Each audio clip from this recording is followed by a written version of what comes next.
কক্সবাজার গিয়ে আইফোন পাই। আমি কক্সবাজার 3 বার গিয়েছি, বাট আইফোন কাজ করি প্রতিনিয়তই আমাদের কাছে অফার আসে। আমি কথাবার্তা বলে মিডিয়াতে না কাজ করেই আমি মনে করি ভালো।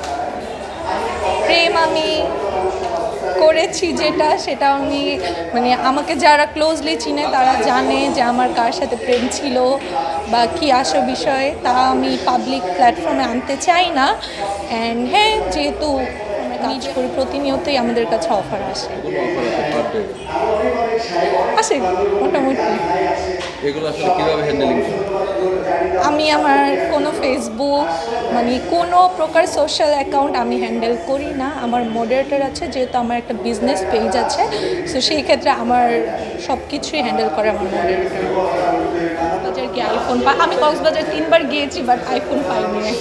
আমি আসলে কারো উদ্দেশ্যেই কিছু বলতে চাই না, কারণ হয়তো তাদের ভালো লাগে, তারা কক্সবাজার গিয়ে আইফোন পায়। আমি কক্সবাজার 3 বার গিয়েছি, বাট আইফোন পাইনি।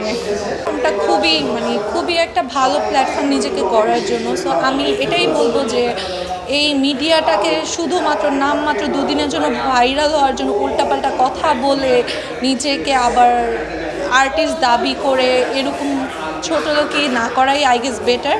সো আমি সবাইকে এটাই সাজেস্ট করব যে নিজের যোগ্যতা দিয়ে তুমি যতটুকু আর্ন করতে পারো বা তুমি যতটুকু অ্যাচিভ করতে পারো ততটুকুই করো। বাহিরে গিয়ে নানা রকম নোংরামি কথাবার্তা বলে মিডিয়াতে না কাজ করেই আমি মনে করি ভালো। এর সম্পর্কে আইডিয়া নেই, যারা পেয়েছে তারা হয়তো পেয়েছে, আবার অনেকেই যে ভাইরাল হওয়ার জন্য নানান কটু কথা বলে, এটা আসলে জানি না, এখনও পাইনি, তো পেলে হয়তো বুঝবো।